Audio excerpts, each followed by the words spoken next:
And just while people are taking a seat, I just want to say there's quite a number of people that would have loved to have been here today that had previously committed engagements for today. But we have good wishes, in particular for Professor Sarah Moore, who's chair of Ireland's National Forum for Enhancement of Teaching and Learning in Higher Education. So she's watching the proceedings today, and I just want you to tell your friends out there that this entire conference is being live streamed today on YouTube. It's been live streamed on the INUI Galway YouTube. So even though people can't be here, they may be able to catch some of it at home. And Cormac, I think I'm saying, Cormac, that is going to be stored there, isn't it? The conference office. Through the conference office. Okay, very good. I also want to use this opportunity to just mention a new publication of Education Matters, which is due to be launched on Tuesday night. And Education Matters is for sale today at a special reduced price for our conference delegates. I think it's €10. If not, I'm sure they'll let you know, but I do believe it's €10. And it's an incredibly impressive volume. It's edited by Dr. Tony Hall, who's here, resident in UIG. But the two people behind this is Phyllis Mitchell, who's doing this now, I understand, for 28 years. And it's a treasure trove of articles and key issues and key names in the education field. So it's well worth looking at. And to be fair to Phyllis Mitchell and Caroline Duggan, who is a new Masters in Journalism student as of last week, just graduated from here, they have given incredible support to me in putting this conference together, as has Stefano Coulon, who is also on the board of Education Matters. So I can't say enough of good things about the goodwill and the intention of the people behind Education Matters. So I would recommend that you take a look at it when you're out there for lunch. Lunch is 12:30 to 1. Thank you for coming back on time. And also on their table, sorry, 12:30 to 2, Gamalishkin. I know. I know, I'm noted for working people hard, but actually, like the Finnish system, I do believe in breaks. I believe in relaxing, I believe in play, because it's through those moments and that space that we learn more, because we network more and we collaborate more. But also on the table, the Education Matters table, there's a flyer on Pasi Salberg's new book, Finnish Lessons. So please take that as well when you're out there. Now, it's my great pleasure to say to you what an impressive panel we have here for the business discussion panel. And I'm going to introduce to you the chair of this panel, who is Michael Hannon, who is the academic registrar in GMIT since September 2010. Prior to this, he was the assistant registrar there and the head of the department at the GMIT Letterfrack campus, lecturer, and previous to that, post-primary teacher. I first met Michael when he was the department head in Letterfrack. And you know that they provide really interesting courses around furniture design, and the students they attract are often students with learning difficulties, and particularly specific learning difficulties like dyslexia. But as we know, that student, once they overcome the difficulty, their creativity and their lateral thinking is quite incredible. And GMIT has been overwhelmingly successful at capturing that niche, and they've turned out world leaders in this area. I know a student that's a graduate from there, he's been commissioned for his furniture all over the world. His name escapes me just now. But nationally, Michael is a member of the Institutes of Technology Ireland. He's currently one of the 7 national Bologna experts. He has widespread quality assurance experience. His educational philosophy places the student at the centre of the learning experience, and a philosophy he practiced himself in his own teaching career. He's currently pursuing a doctorate in higher education with the University of Bath. But I suppose if I were to sum up Michael in 2 words, committed and caring. I give you Michael Hannon.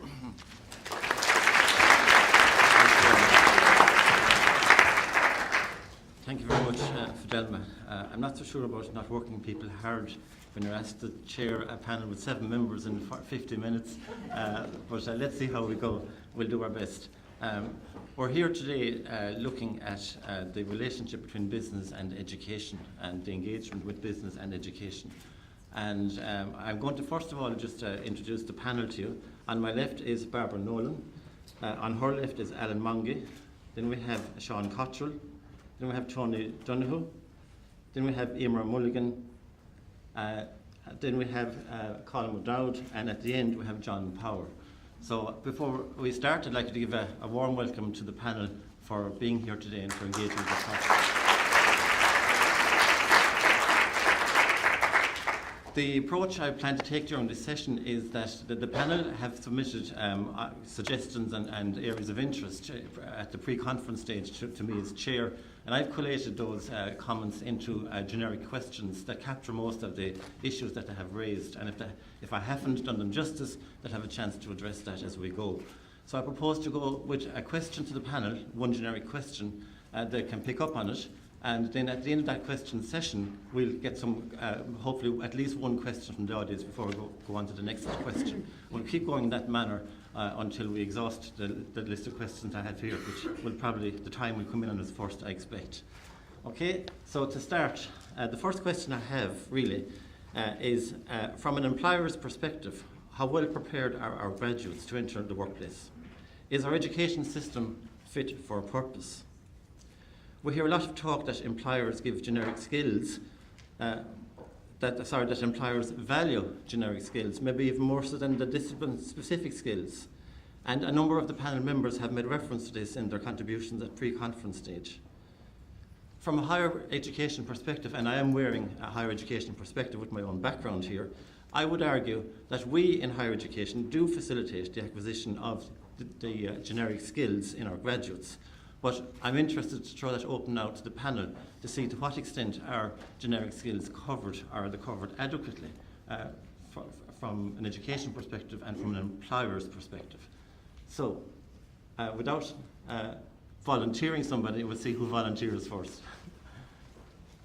Sean, did you want to go in? Okay, well, seeing as you... If we use the mics as well. Okay, thanks. Seeing as you put me in the spotlight, okay. Can you hear me? Yeah. Hello? Dave, sorry. I'll try wait for a moment. It's on now. It's on. Hello? It's on.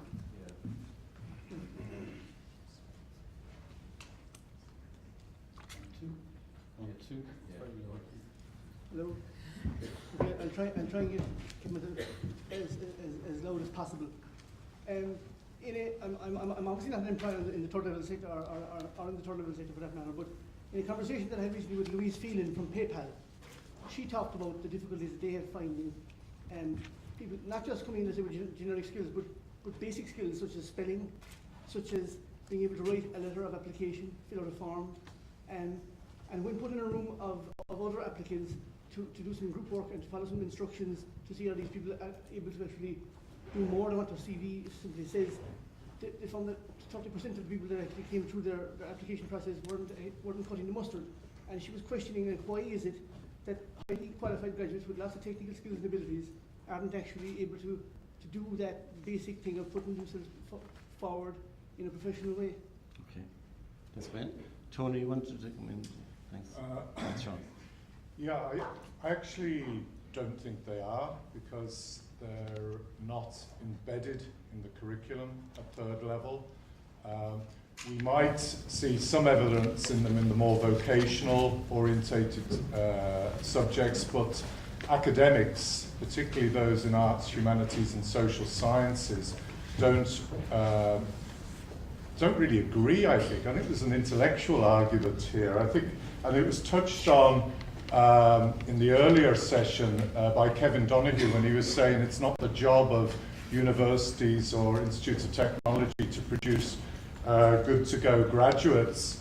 I quite agree, but I suppose my central thesis on this is that there is absolutely no dichotomy between educational values and what business is requiring, despite the sort of debates that we hear. Are we educating people for a society or for an economy, which I think is a fairly sterile debate. And if I was to look for support on this, I'd go to an educationalist, Howard Gardner, who'd be very well known in this audience and made his name in the 80s talking about multiple intelligences.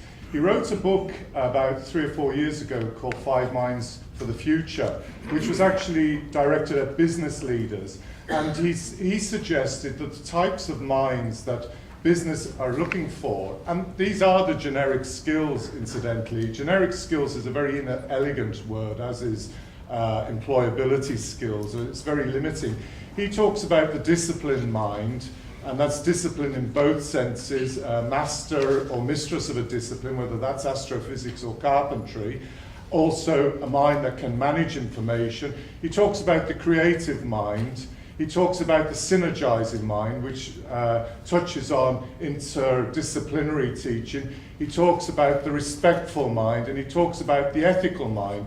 These are the things that business values and should be embedded, whether it's medieval history or applied engineering. And I think the Academy has a responsibility to give its graduates the language that employers could understand around this, because I see no conflict with educational values. Thank you very much, Sean. Emma? Okay, just to give the university perspective, or I should say probably particularly the business school perspective, I would have to disagree somewhat with my colleague, surprisingly, beside me, in that we certainly put a huge value internally in the business school on exactly these kind of skills you're talking about. We call them transferable skills, so that whatever environment you're in and you're moving into, you bring these with you and they're necessary. What we did find through, no matter how much engagement we did with employers, etc., and with the students and telling them about the benefit of it, it really only gets serious traction when we give the students the currency they best understand, which is we give them credits for it. And that is so over the last about 3 years, we've embedded it in a module. In fact, we have a module in every year of our undergraduate business programs across the full suite of our programs that cover exactly this kind of skill set. It didn't go down very well initially because they couldn't see the value. It was only when they come out the other end of the degree, as is often the case with many students, that they see the value of what we were doing. But because we attached credits to it, they had to do it, if you like, they had to buy in. The other thing we do, and I can't say this happens across every university, but the other thing we do is we bring now a lot of people from industry in to work with us as mentors, and they work directly with the students. Now that does two things. It helps our students, but it equally helps the employers to understand better what we have to deal with, if you like, in terms of what stage our students are at, how they see themselves going out into business. And it's only when the two work together, because I believe fundamentally it's all about collaboration. Because we all are entrenched, we all have our views, we all come from some perspective, but it's only when you understand the other perspective that you'll get best results. So the mentoring has also worked. The third thing we've introduced, and then I'll pass on to another colleague, is the whole area of internationalization. And we now try to give every student that comes into the business school an opportunity to go abroad. Now you might say, that's fantastic, and I'm sure they all do it. Believe it or not, the biggest challenge is getting take-up. And it's not all to do with money. Sometimes it is, but it's not all. It's to do with confidence, and it's to do with not being afraid to go away for the year, to go away for the semester, and not be worried without the usual supports of either a university or home supports with you. And that is a very significant challenge. And that's something I think we could work a bit more closely with secondary level, which is to build the confidence in the kids. You think they're, the current generation would be extremely confident. An awful lot of them are not personally confident. So we need to do a lot of work on that. And again, I don't think it matters what discipline you're talking to. If you have confidence and if you've got transferable skills and you're willing to move on and be flexible, etc., I think we have a role in a university to be a part of that, but at the end of the day, we do have a core academic role as well. And that's where the tension is, I guess, in terms of what it is we should be doing. So there would be my main 3 points in response to that. Thanks, Eamon, for that mixed reaction there.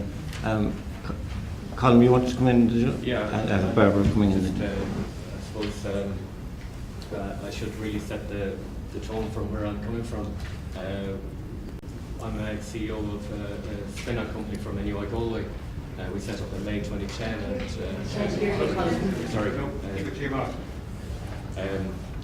I'm ex-CEO of a small spin-out company which spun out of NUI Galway in 2010.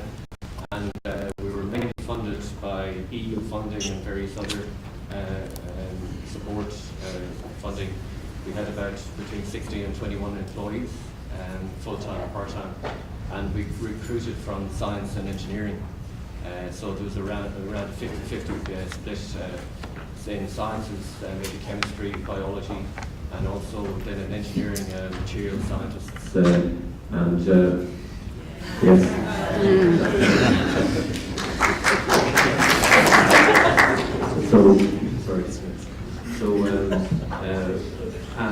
And all of the people we employed had either degrees or higher. So we were employing people with BScs and BHs. About 20% of the staff had PhDs.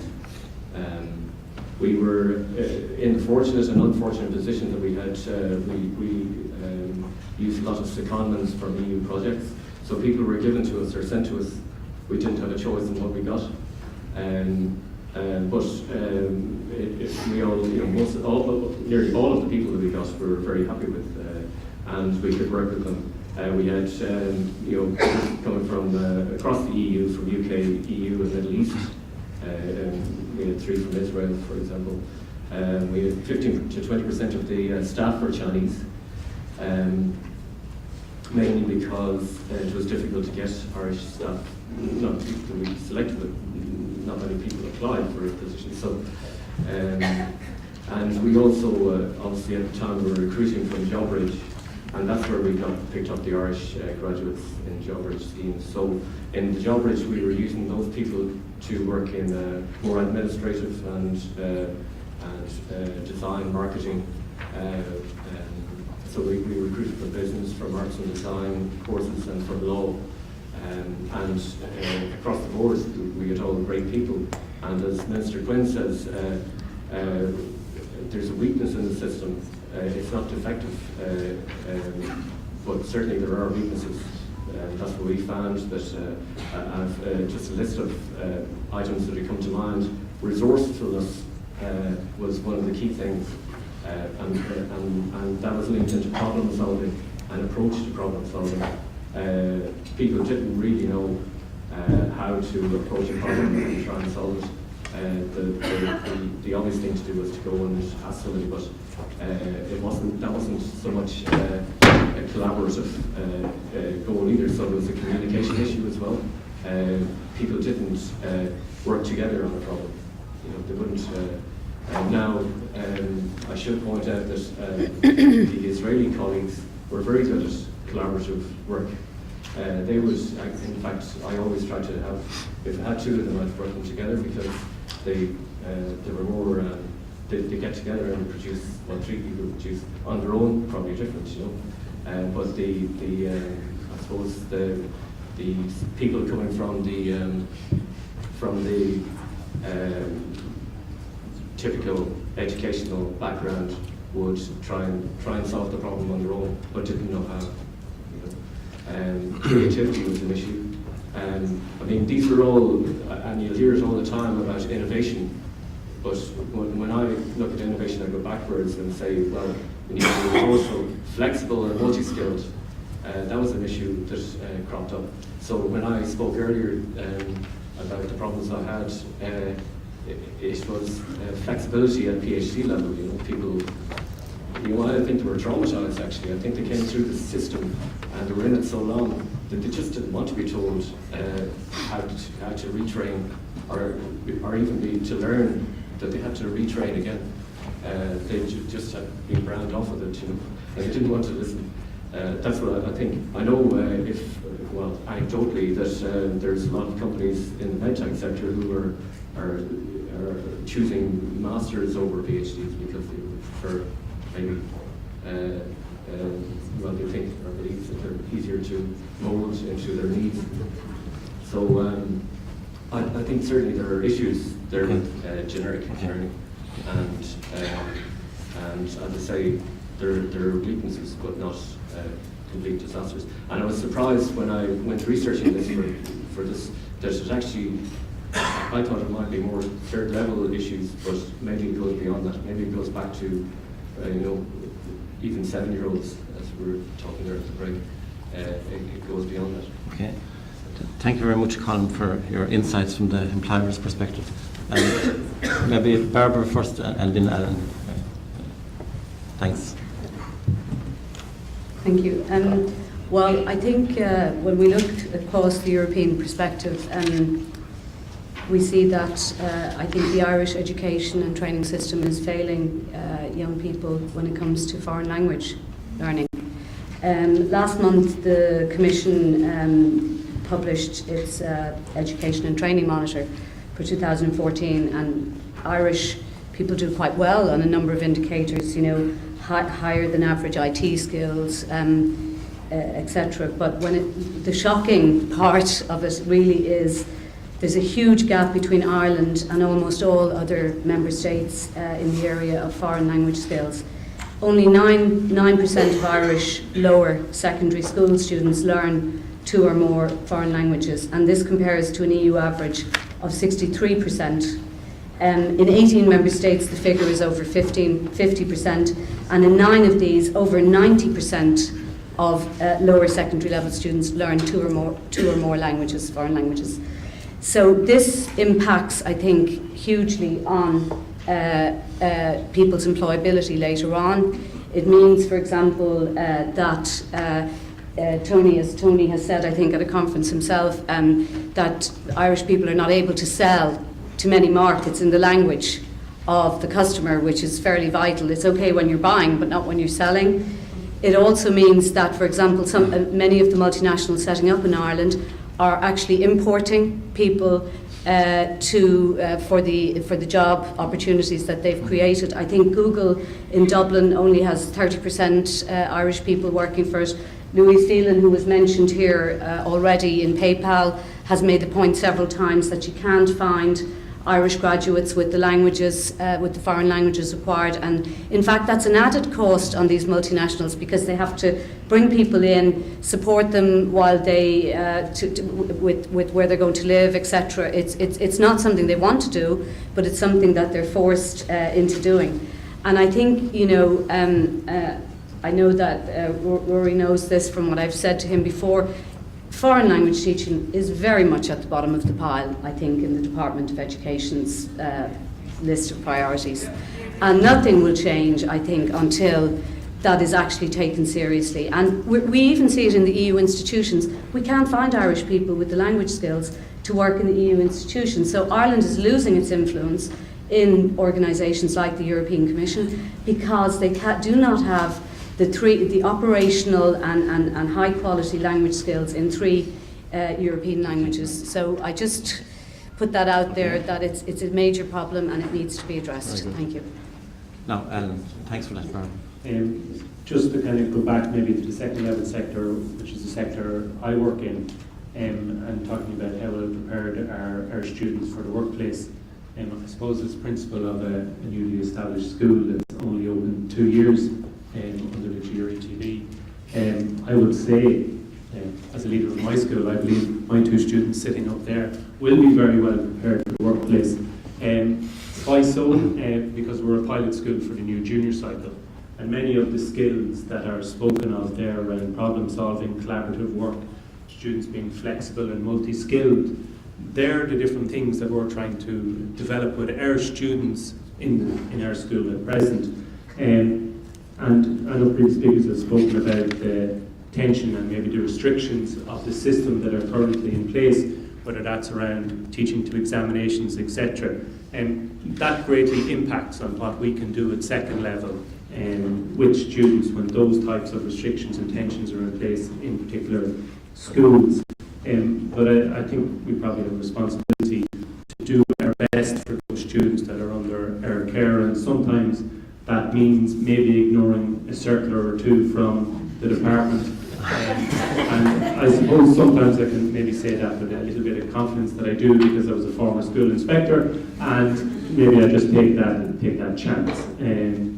But I think the potential is there with the new junior cycle reform to develop these skills with our students. If some of that tension and restrictions of the system around teaching to the test and all of the issues that are around assessment at the moment, if they can be alleviated or removed, it will give greater freedom to teachers in schools to actually work on what is important for students, not focusing on content knowledge, which is essentially what we do at the moment. In our school, we are essentially trying to work on what we want our students to become. So what do I want these two individuals up here? What type of people do I want them to be when they leave our school? That's far easier to do when you don't have to worry about a Leaving Cert exam to prepare them for third level. So going back to what the previous speakers spoke about in previous panels, whether it was Professor Brown or Professor Nolan, around the values that we want to develop with our students are critically important as well. Very good, thanks, Al. John, do you want to come in? Maybe a final Okay. Hi everyone. Yeah, maybe just a final word from on this subject as an employer here locally of in the medtech sector. We employ quite a number of engineers, science, business, technical people, and I guess I'd have to say I take the point on the language, but you know you have to think in business terms, certainly around Europe, and when we're talking engineering, if we go to Germany, they don't want to talk in German about engineering, they'll talk in English, and you know, maybe the percentages should comparing with foreign language competence of US business people or UK business people, because I'm all for languages, don't get me wrong, but it's probably a difficult one if you're in Spain, you have to be able to speak probably several languages. You know, if you're in France and Germany, you'll have to speak English. So it's almost a prerequisite. So it might be a bit hard judgment-wise there on our language skills. But in terms of communications, it's amazing. You see youngsters coming in. We take in graduates on placements during third years placements, and it's just a mix of you see all sorts of extrovert, introvert characters, and you bring them in, and it's only once they get into the work environment and they start interacting with the other people in the company, and they start developing their skills of how to communicate. And I guess probably these days with so much computer interaction rather than interpersonal interaction, maybe some of those skills have been lost, and it's only when they get the opportunity and are actually pushed into the environment where they do have to communicate that you see very quickly all of them come up. So I wouldn't really be overly worried that we're not producing students that will be able to work in the environment when they come into it. We haven't found that as a problem at all, really. So just really, I think the other side of that is the industry's engagement and the industry's responsibility to engage with the universities, with the schools. We bring kids in from secondary schools for a few days, and they work, see what happens down in the labs and with the engineers, and it helps maybe form some ideas for them for the future of the career paths they want to take. So yeah, I think industry has to take a responsibility as well. It's very well pushing it back on the education system, but we need industry to be more engaged and involved, to be more willing to take placements in, to help with the secondary school exposure of youngsters into industry there. Okay. And so, Yeah. a positive note, I would say, we're not doing too badly. Thank you, John. I'll be coming back to the internships later on with a question, hopefully. Very mixed reaction there, as you can see, to the generic skills question. I'll just take one question from the audience, if there is one, before we move on to question number 2. Student. You talked a lot about generic skills there, and is it the responsibility of schools and colleges to either teach or encourage the learning and development of these generic skills, and which skills should be prioritised versus others, like practical versus social, and that sort of area? Anybody want to pick up on that? Which skills should be prioritised? Is it the responsibility of the education establishments to teach them? Well, I think like there was referred to whole Gardner and the multiple intelligences and also the work of Daniel Goleman around the same area. And like it's not about prioritizing, I guess, one skill over another, but I think there's a sort of, well, there was some difference in reaction from the panel, but nevertheless there was also a lot of commonality about the idea that in the workplace and in society, and it's not just about the workplace alone, the more people are rounded in their ability to communicate, to be creative, and so on and so forth, the better for themselves and for the world they live in.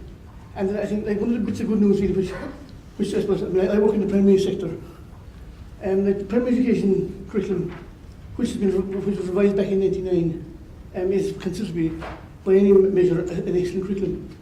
And I think it's like the discussion this morning was about a lot about transition from second to third level. I think we need to broaden this down to primary level as well, and the transition from primary to second level, and look at what's happening there, because much of what's being discussed about dual cycle at the moment is already happening for years in the primary school system. Yeah. And I think it's probably the best part of our education system, but it's not actually, it hasn't been given the space to be influential in terms of reform from the bottom up. Okay, that's fine. Thanks, Sean. I think to deal with your question, there is a shift from teaching towards learning occurring and active learning, and that where students are engaged as co-creators of knowledge, and bearing in mind what employers and the skill set that employers want. I think that then puts the onus on higher education institutions to ensure that graduates have those skills embedded in the active learning that students pick up at second level and third level indeed. Okay, I'm going to move on to the second question, and here it is. Is there sufficient engagement with industry, employers and business in curriculum design, accreditation and evaluation? And I'll give you an example of what happens in our own institution, that of GMIT. Before lecturing staff put forward a proposal for a new programme, they have to research the demand in the marketplace. We then invite industry representatives onto the accreditation panel, where they have an equal voice in whether or not the programme gets approved. And finally, we appoint 2 external examiners to oversee the assessment process, one of which is normally from industry and business. Likewise, the NCCA engage with the employer organisations in curriculum design at second level. And if that is happening, why are we hearing concerns from the panel members in relation to the likes of generic skills and not having the attributes, particularly worrying at PhD level, that employers are seeking and looking for? So I'd like to hear the panel's views in relation to engagement in curriculum design, accreditation from a business and industry perspective. Well, since I have the microphone, I'll start. I suppose there are opportunities again to people at second level to engage with industry. In our particular school, again, just making an example, we started a short course in the area of STEM. So our teachers have engaged with local industry. Our students do go out on visits to lots of different companies around Galway City. So the teachers there have spoken to the people in these industries. They've spoken to people in colleges, whether it be GMIT, NUI, speaking to people in Trinity, in UL, around course content, curricular content, around what not necessarily is required of the students, but the kind of activities that will develop problem-solving skills, collaborative learning skills, etc., within the teaching and learning activities that occur in those particular programs.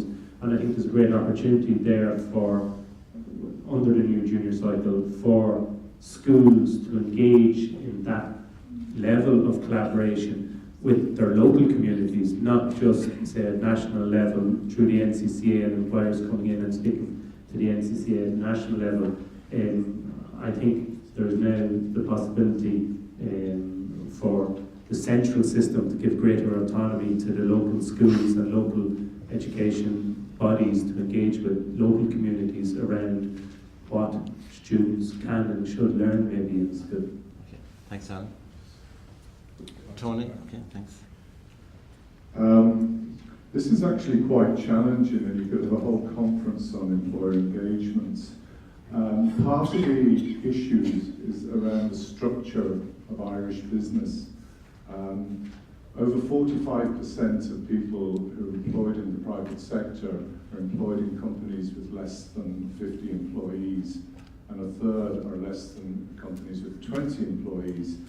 And that's a really difficult constituency to engage with.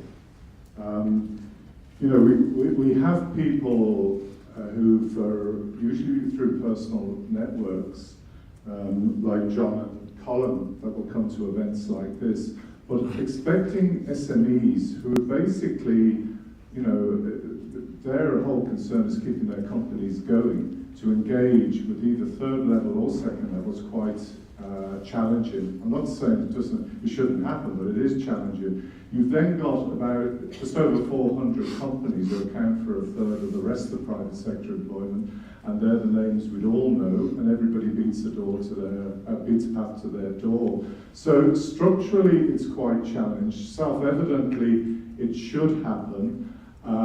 It happens at all sorts of different levels. It happens nationally, and then there's organisations such as my own pay people like me to turn up at these types of events, to sit on NCCA curriculum reviews, etc., etc. But I think you need to go beyond that, and it probably is most likely to happen at a local and regional level, and we need structures to allow that to happen. That's where employers and various strands of the academic system can engage, because again, working in IBEC, I look across the system a lot, and it's an incredibly siloed system. We had some discussion about further education this morning, who really only recently have become part of people's consideration.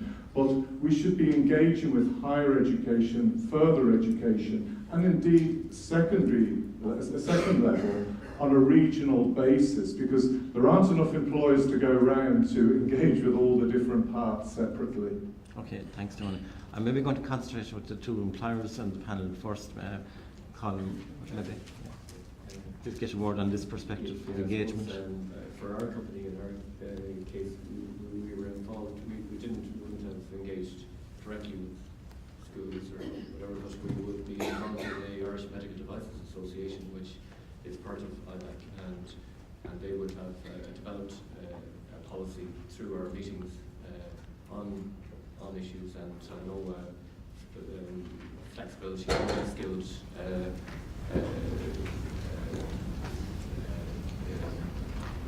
multi-talented or skilled people would have been an issue brought up a few times. Maybe John would probably know more. Okay, that's fine. Thanks, Colin. Certainly, yeah. Aerogen, just to sort of paint a picture of what we do, we're a company, we develop medical drug delivery systems for the hospital markets and around the world. So we export to around 70 different countries. So the model we run as a business is it's all around innovation and marketing. So we outsource our manufacturing and we sell through distributors around the world. So that tends to mean with that concentration of people, we have about 100 people in the company now, about 65 here in Galway and the rest, a dozen in America and then other places. They tend to all be people that would come from a business, medical, engineering background. So it's kind of the knowledge-based enterprise, if you like. But our emphasis on engagement with third level might be higher, proportionate to the number of people we employ. That's what I'm trying to give the perspective of. But certainly, I found it to be fantastic. I mean, we have programs with probably every university. We run some level of program, whether it's innovation partnership or whether it's a full program that's been maybe 3 years of research with places like Limerick and Tyndall Institute. Really first rate. I think the universities have changed hugely in the last number of years, where they are now required to engage with industry to get a lot of the funding, and so it's made it very collaborative and beneficial to both sides. And interestingly enough, having worked a lot with American companies, and sometimes it's a lot harder to engage. We have people in the previous company that were leadership all came from Stanford, so they were all out at Stanford and connected at Stanford, but trying to engage with Stanford in research was like, what you basically do is sit down with two groups of lawyers for a few months and negotiate, whereas I feel I can walk into GMIT or into NUIG here, into the engineering or medical groups and talk about an issue and see if there's a solution, that they've got some academic or they've got students that might work on a program.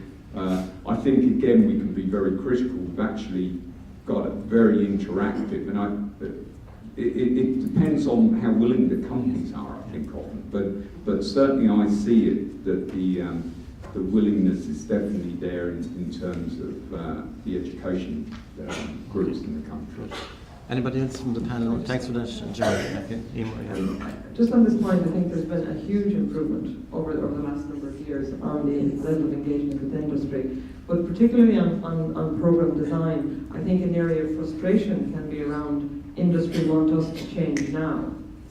So they have a need. They come in, they meet, heads of school or discipline experts, and we can't always, a lot of people here in the education system, we often cannot turn it around as quickly as industry demands. So I think that's something we need to work on and to try to improve. And just one final example of a more recent engagement to get, I suppose, deal with the issue that you spoke about in terms of getting SMEs to engage with us.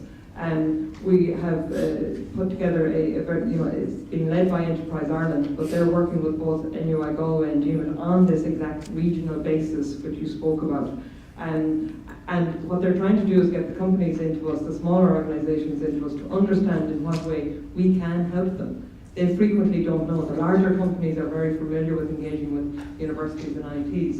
The smaller businesses not so. So they'd often say, well, what can you do for us? What can we do to help? So we have set this up, and we've had 2 very good engagements, and that's going to continue. So there's a lot of things happening in this space, I think. Thanks, Eamon. Okay, like the last time, I'm just going to throw that out to the floor maybe for one question. We've got a person at the top, yeah?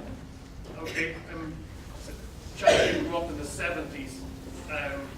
I suppose on a farm in rural Ireland. I just question for the panel.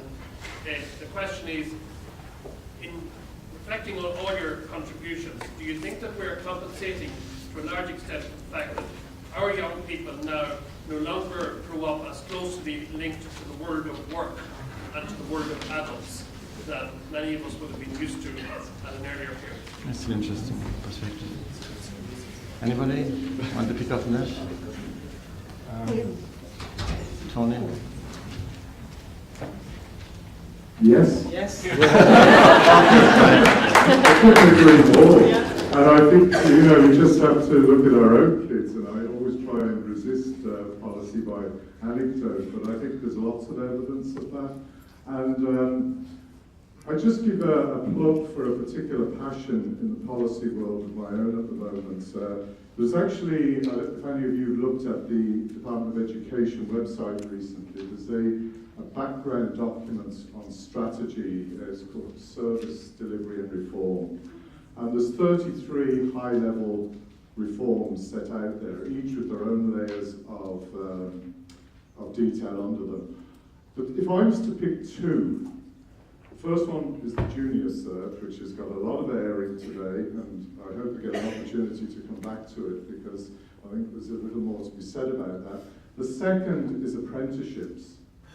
And the Apprenticeship Council has just been established, and we've got a very narrow view of apprenticeships. They also suffer parity of esteem issues, and there's only 26 of them in the traditional craft areas.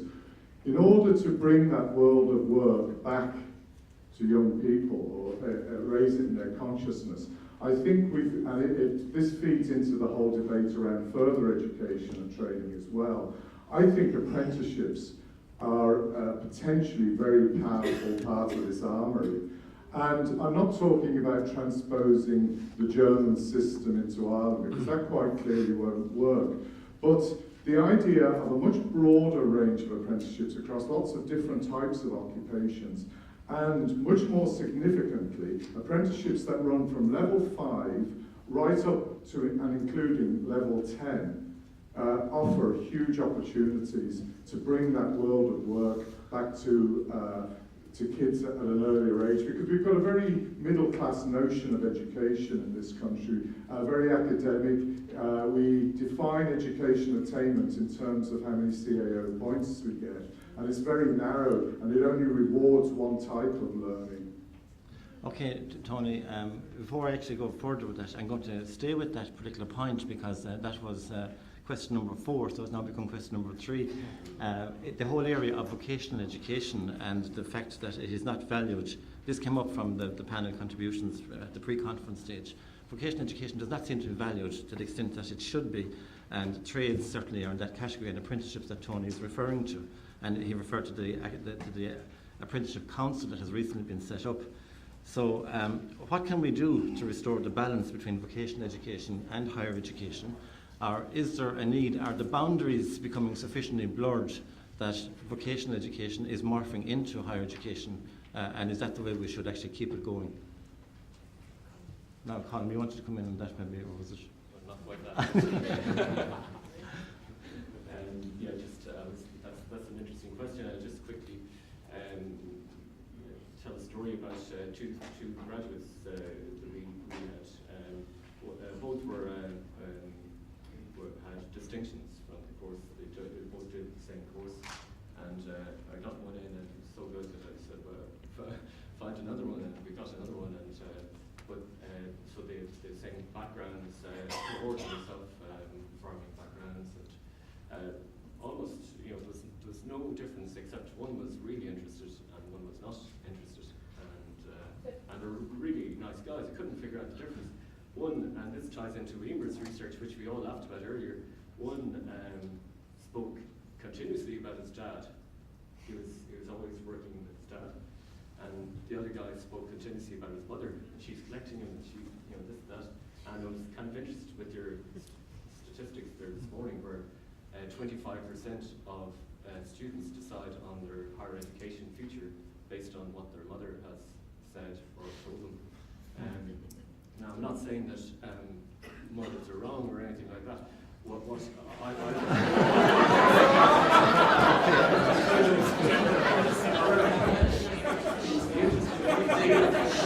The interesting thing for me, I think, is that maybe these students spend a lot more time in the room under the watchful eye of their mother, whereas some of the students go out and work with their dad on whatever, repairing tractors or doing some woodwork or whatever, and they get this influence and training from at home, and maybe that's an area that should be looked at as well. Okay. Maybe I'm not quite sure how you'd address that, but I know that a lot of mothers obviously, and I know. Come to the whole. Thanks, Colin. Really, I suppose the difficulty I feel that coming back on what Tony started in relation to apprenticeships, I think the difficulty with trying to expand apprenticeships into a broader higher education base, going right up to PhD level, is that it has a culture and an identity at the moment that's going to be very hard to break. And you know, if you say you're doing a doctorate as an apprenticeship, I think that's going to be a hard sell. So, you know, how do we get over that cultural identity with the phrase and term apprenticeship? Well, the concept of an industrial PhD is in Denmark. It's quite taken for granted. So, I mean, not disagreeing with you around the culture. I was actually on the apprenticeship review group, and I argued, which kind of in turn led to the recommendation of the Apprenticeship Council. I suggested that we abandon the word apprenticeship, and I lost that debate. Other people around the table said, well, look, for people who do apprenticeships, they do have high currency. But we came up with what I would think is a reasonable compromise, in that apprenticeships would be defined in terms of the relationship with the employer, but for the sectors to which they are applied, they can be branded as as they might be. In other words, I've been pushing for the idea of a professional traineeship. So if that's appropriate to the particular occupation, so be it. A couple of days ago, we launched in IBEC what is very much like an apprenticeship, a thing called an Associate ICT Professional, which is a level 5, level 6 qualification. It is an apprenticeship to all intents and purposes. So this is about marketing and branding, but it's also about higher education sort of buying into this idea of advanced apprenticeships. And last week, in the UK, they launched degree apprenticeships. And one of the people on the group, on the apprenticeship review, was a lady called Hilary Steedman from LSE. And they've done loads of things really badly in the UK around apprenticeships. But she said where they work, and she gave the example in the engineering area, where the earn and learn model is now challenging the traditional university engineering degree, where fees are sort of £9,000 sterling. And they are finding that more and more people are coming in through that route. So it's not impossible. Okay, thanks, Tony. I'd certainly, just from a personal perspective there, I was a child of the 70s as well in, as you can tell from the accent, rural London. Rather than on the farm, I spent my summers on the building sites. But no, I left school at 16 and trained as an apprenticeship through draftsman on drawing boards with ink and vellum before CAD systems. Yeah, so I've never regretted it at all. The learning through industry was fantastic. I got sent then through night school to do my engineering in ONC and then a HND, and then later in life I did through distant learning an MBA. But certainly the experiences gained on from working on the factory floor up through industry is it's hard to really put a high enough valuation on that. And I've often seen when we've, some of the best engineers we've hired over the years have been engineers that maybe their parents were, or the father was a mechanic, or the kids liked working on cars or bikes or something like that, and developed practical technical skills and then complemented them further with education. So I'd be whatever. I'd like the idea of calling it, maybe changing the name from an apprenticeship into a sort of another route to a degree. But I think it is a real path for a lot of youngsters, and I would encourage it. And I would say not only to get through degree level, but a lot of the girls and guys in my company I've encouraged to go and do, if they have primary degrees, to do a master's, then whether it's in biomedical science or biomedical engineering or an MBA, and they can do that through the university in the evenings and at weekends. I think that's a great pathway forward. You know, they can apply the knowledge that they're gaining as a young engineer, and they're far more successful then when they go in and do a master's. And the colleges here, as Ema talked about it earlier, trying to adapt quick enough. I mean, again, I would say, you know, we probably don't rate ourselves highly enough here, but I mean, if you look at Galway and see the courses that are run now around bioinnovation, biomedical science, biomedical engineering, and truly the university, and again at GMIT as well, gearing itself towards putting out graduates in those areas for the hub and the cluster that is here in the west of Ireland. I mean, I think we've done a tremendous job. Okay. So again, I think we're doing the right things. I think if there is more of a structure put on this continual education from a government level, I think the colleges, universities, and employers will all work towards making that a success. Very good. Thanks for that, John. Are panel members okay? Everybody else okay? I'm just going to throw it out for one last round to the audience if anybody has a last question. Sir? Yes? Yeah, I suppose in the current context of the conversation that we're having, I think it's great that industry benefits as much as anybody else in terms of getting people ready for work. And we were talking a lot about collaboration and things like that. I'm just wondering what reforms do you think industry could make themselves in terms of how they provide for graduates coming into the workplace, or how they improve work-learning skills. So like the reforms that industry could. I know we were talking about the difficulties faced by SMEs in terms of the fact that they're smaller and they have to be capacity. Is there something that can be done there to allow them to be able to contribute more?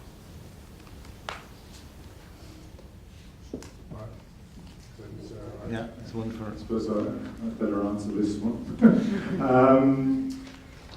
And I'd slightly disagree with the question itself, or the assumptions underlying the question. I mean, you've got to step back, and this came, just to drag it back to apprenticeships, this came to me fairly clearly last year when I went round to companies and I said, what would get you to the table in terms of apprenticeships? What would interest you? And three themes emerged from those sort of consultations. One, they have to have a genuine skills need. It doesn't matter what supports are in place, what government supports, how good the education and training system is working. Unless they have a skills requirement, they're not going to engage, because that's not what they exist for. I mean, you get a certain number of companies who take a broader view, have a sense of CSR, etc., but they are not solid reasons for employers engaging on a systematic basis. The second factor was genuine influence on the curriculum, and I think we've heard already good examples of where that's working. And the third is around support from the state in terms of provision of education and training. So all three have to be in place, but the most important is the skills requirements. We would try and encourage companies, and you know, the much maligned job bridge internship system, which I think actually delivered some great results for individuals. Engaging with that kind of activity is what they need to do, but we've got to never forget why businesses exist in the first place. Okay, we're at the end. Maybe you just got in on time about. I'll just make a comment on Tony's. I think it's ironic that 40 years ago, the BEC sector had the apprenticeship under its remit. 40 years later, with the onset of ANCO, it was stripped from the sector. And 40 years later, we have Solace bringing it back in under the sector. In the process, I think education was forgotten about in that transformation or transition period. I think it's important, now that it's back in under the ETVs, that the education remit plus the training remit will be properly merged, and that the funding required to carry out these remits is put in place. Currently there's no capital funding, and the structures need an overhaul. And I agree with Tony, we're going to get one chance at this, and we better move quickly to get it right. I'll take that as a comment. Thank you very much for that. Right, we've seen generic skills where we have come to the conclusion that there's more work to be done in that space. We're making reasonably good progress in relation to employer engagement, and we have to recognise the difficulties that it poses for employers to engage with education, that they have a business to run. And I think we've had a very interesting wrap-up in the last question in relation to apprenticeship and the possible need to rebrand it as professional traineeship, and that a new approach is definitely welcome for all the stakeholders involved. So with that, I'd like to thank the panel and yourselves for your engagement in this session.